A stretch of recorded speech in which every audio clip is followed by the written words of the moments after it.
우리 하나님 말씀 함께 보도록 하겠습니다. 이사야서 12장 1절부터 6절 말씀인데 우리 한 절씩 교독하고요, 마지막은 합독하도록 하겠습니다. 그날이 오면 너는 이렇게 찬송할 것이다. 주님, 전에는 주님께서 나에게 진노하셨으나 이제는 주님의 진노를 거두시고 나를 위로하여 주시니 주님께 감사드립니다. 하나님은 나의 구원이시다. 나는 주님을 의지한다. 나에게 두려움 없다. 주 하나님은 나의 힘, 나의 노래, 나의 구원이시다. 너희가 구원의 우물에서 기쁨으로 물을 기를 것이다. 그날이 오면 너희는 또 이렇게 찬송할 것이다. 주님께 감사하리라. 그의 이름을 불러라. 그가 하신 일을 만민에게 알리며 그의 높은 이름을 선포하리라. 주님께서 영광스러운 일을 하셨으니 주님을 찬송하여라.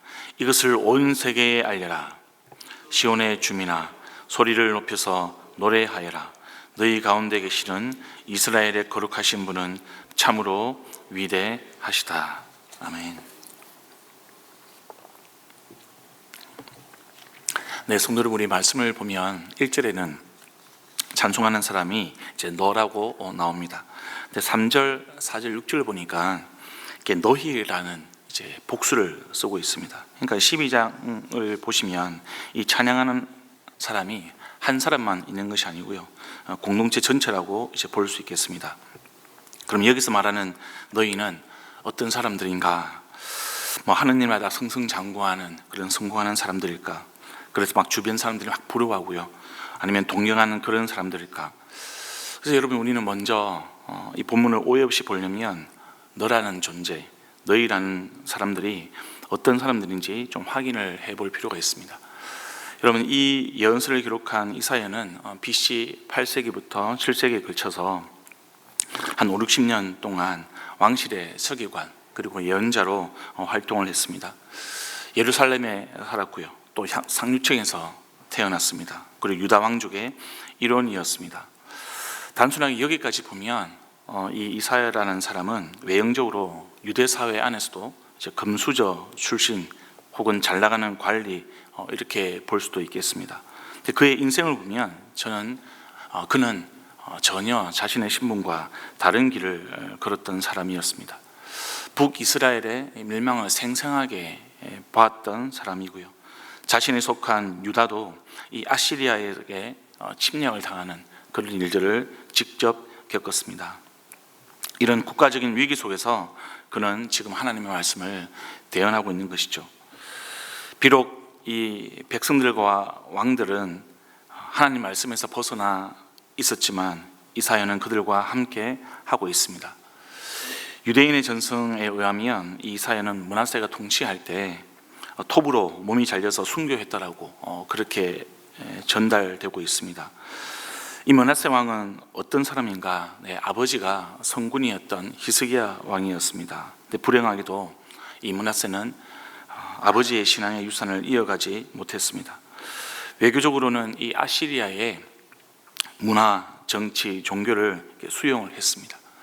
아버지 히스기야가 헐었던 산당을 다시 세웠고요, 바알 제단을 다시 쌓았고 아세라 여신상을 만들고 해와 달과 별들을 숭배했었습니다.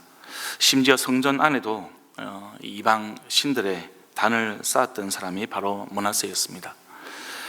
그리고 흰놈의 골짜기에서 자기 아들들을 산채로 이방신에게 제물로 바쳤던 그런 사람이 바로 이 므낫세였습니다.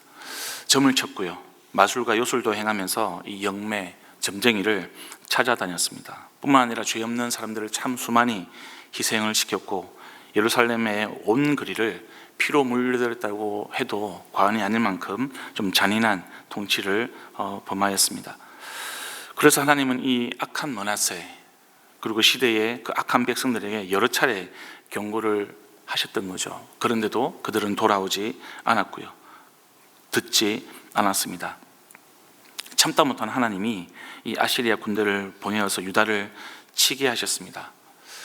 아시리아는 므낫세를 생포해서 갈고리로 그의 코를 꿰었고 또 쇠사슬로 묶어서 이 바빌로니아로 끌고 갔습니다.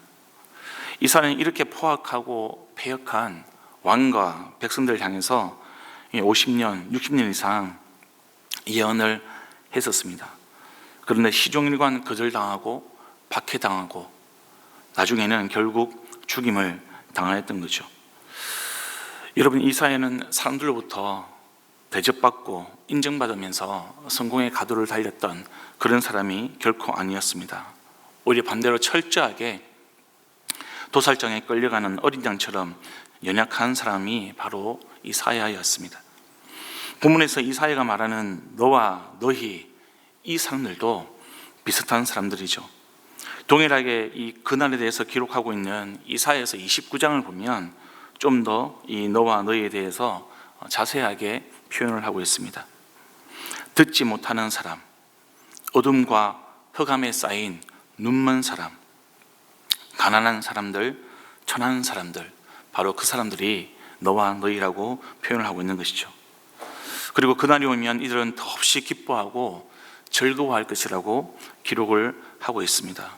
근데 이 기쁨과 즐거움에는 수식어가 있는데요, 바로 주님 안에서라는 수식어입니다. 이 말의 뜻이 무엇일까요, 여러분?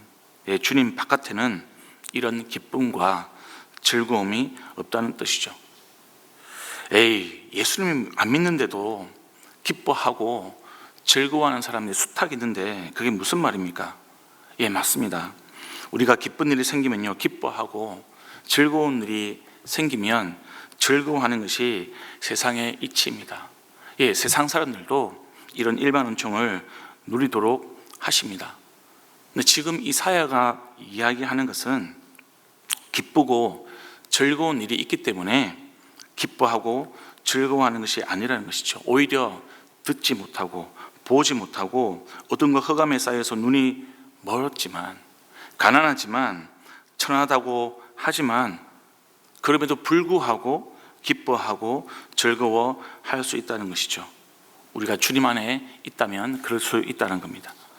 그래서 전체적인 맥락에서 보면 이 주님 안에 있는 자의 기쁨과 즐거움은 감사라는 그런 단어로 정확하게 대치가 될 수 있는 것이죠.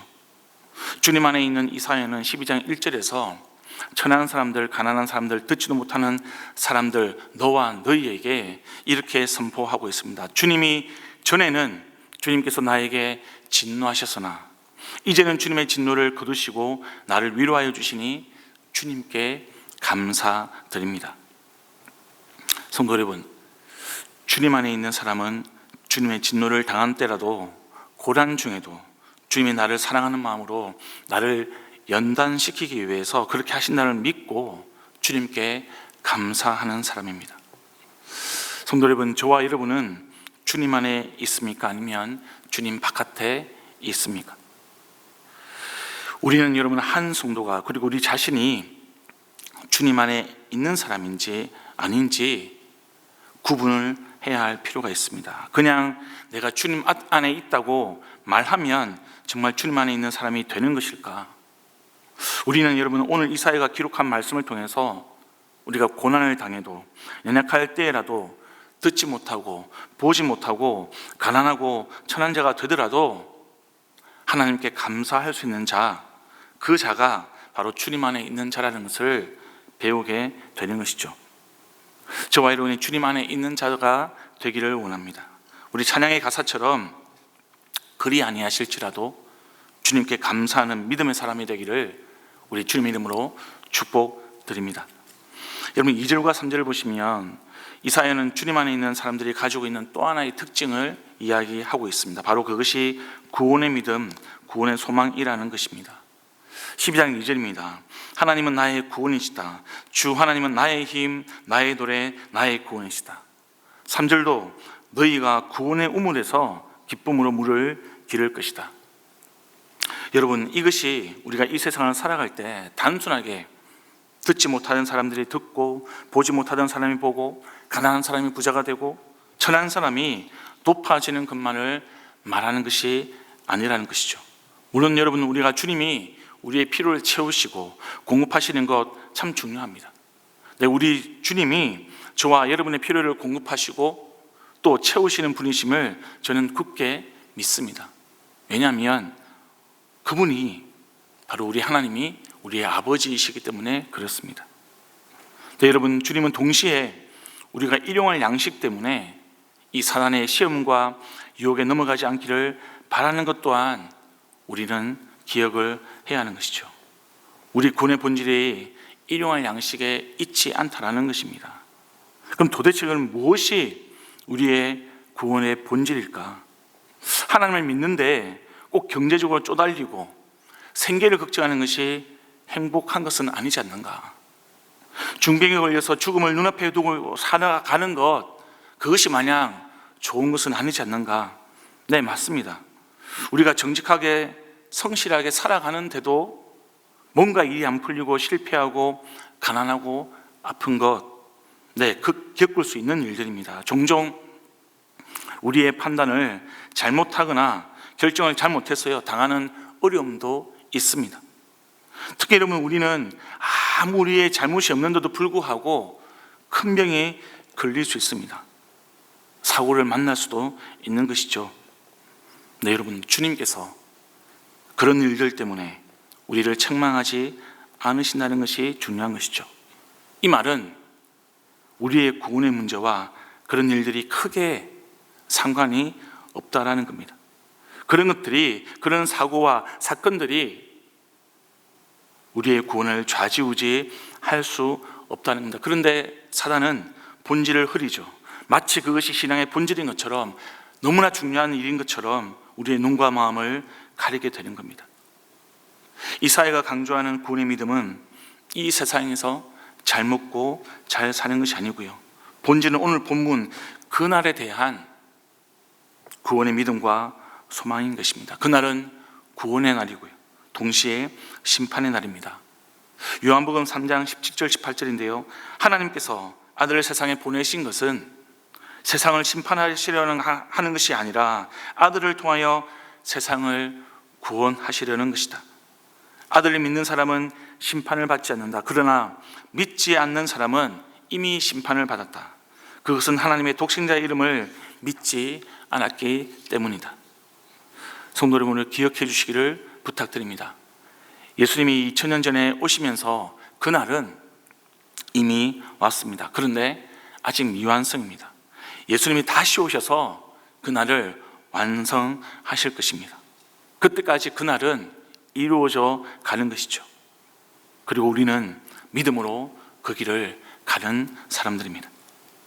여러분, 4절부터 6절까지 말씀을 보시면 이사야는 이제 주님 안에 있는 사람들이 가지고 있는 세 번째 특징이 우리의 구원을 감사하는 것, 주님이 하신 일을 만민에게 알리는 것, 그의 높은 이름을 선포하는 것, 주님의 영광스러운 일을 온 세계에 알리는 것이라고 기록을 하고 있습니다.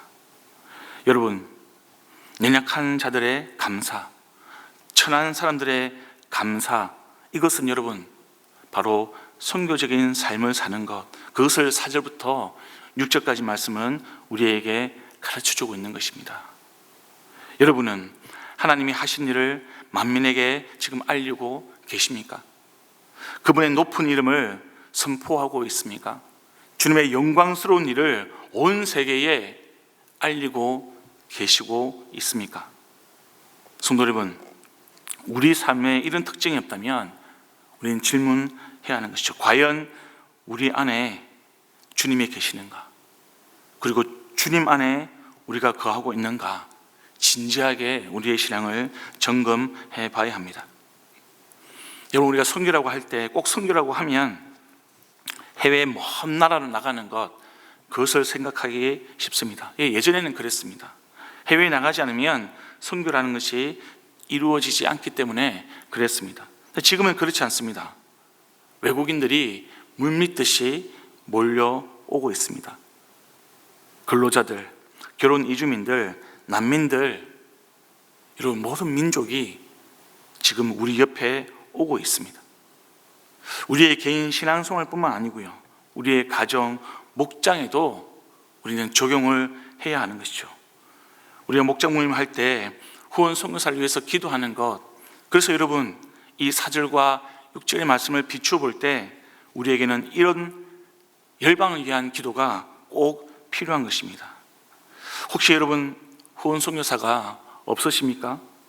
여러분 찾아서 연결을 해드리겠습니다. 선교사님과 잘 연결되지 않습니까? 네, 방법을 찾아보겠습니다. 목장 VIP가 품어지지 않습니까? 우리가 오늘 4절부터 6절까지 말씀을 보면서 목장 VIP를 품는 것, 그것이 바로 주님 안에 있는 사람들의 특징이라는 것을 기억을 해야 하는 것이죠. 영혼을 정하고 품고 기도하는 것, 그것이 여러분 우리의 삶의 일상이 되어야 하는 것입니다. 우리는 구약 성경을 자꾸 이스라엘의 역사로 축소해서 보는 그런 경향이 있습니다. 그렇지 않습니다. 여러분, 구약 성경은 모든 민족을 구원하시고자 하시는 하나님의 이야기시죠. 하나님은 이스라엘만 택하신 그런 적 없습니다. 하나님은 아브라함을 택하셨고요, 그 한 사람을 통해서 모든 민족, 열방을 구원하시기를 원하시는 하나님의 이야기를 저와 여러분에게도 동일하게 하시고 있는 것이죠. 하나님은 우리를 통해서 모든 열방을 구원하기를 원하십니다. 여러분, 이 하나님의 마음이 우리의 마음이 되어야 하는 것이죠.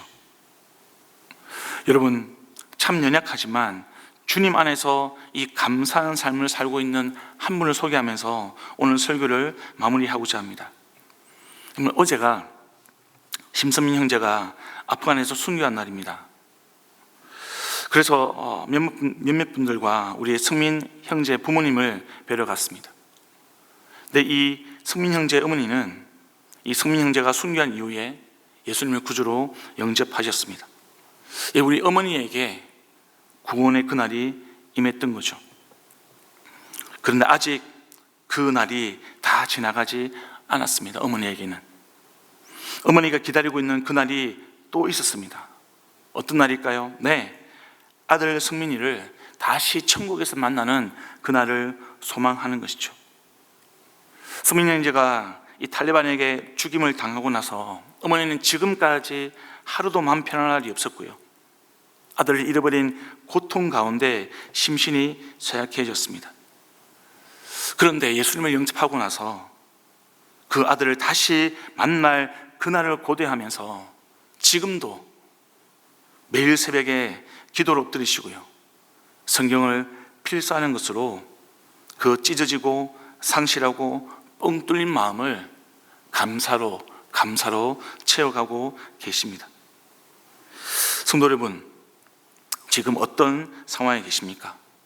혹시 듣지 못하고 보지 못하고 흑암과 또 어둠에 쌓여 있고 내 형편이 가난하고 천한 자리에 있고 내 심신이 약해져 있습니까? 우리가 주님의 그날을 기억하기를 원합니다. 주님께서 우리를 구원해 주셨고요, 다시 오실 그날까지 그 구원의 날을 완성해 가실 것입니다. 주님이 우리와 함께 하실 것입니다. 이 믿음으로 오늘 하루를 주님이 주시는 그날로 살아가기를 우리 주님의 이름으로 축복드립니다. 이 시간 우리 여러분 말씀을 기억하면서 함께 기도하기를 원합니다. 하나님, 주님의 그날이 오늘입니다. 오늘을 주님이 주신 그 구원의 감사를 가지고 주님 기뻐하며 즐거워하며 그리 아니하실지라도 주의 그 구원의 길을 온 세상에 전파하는, 나의 이웃들에게 전파하는 삶을 살아가도록 인도하여 주시옵소서. 오늘 목장을 위해서 기도하는 날입니다. 하나님, 그날을 기억하는 우리 주의 백성들이 모이는 목장이 되게 하여 주시고, 그리 아니하실지라도 어둠 가운데 있고 우리가 연약하고 넘어지고 또 아파할지라도 서로를 위해서 중보하며 주님께 감사하는 공동체가 되게 하여 주시옵소서. 그리고 영혼 구원하여 주의 그 날을 함께 이루어갈 수 있는 목장이 되게 하여 주시옵소서. 교회 일정을 위해서 함께 기도해 주시기를 부탁드립니다. 오늘 몽골팀이 단기 봉사를 떠나게 됩니다. 그리고 청년의 수련회와 청소년 수련회가 이루어지고 될 것입니다. 하나님, 이 모든 교회 일정을 통하여서 주의 나라를 이루어가 주시고 주의 그날이 우리 가운데 임하게 하여 주시옵소서. 그리고 가지고 나오신 기도 제목으로 계속 기도를 이어가도록 하겠습니다. 기도하시겠습니다.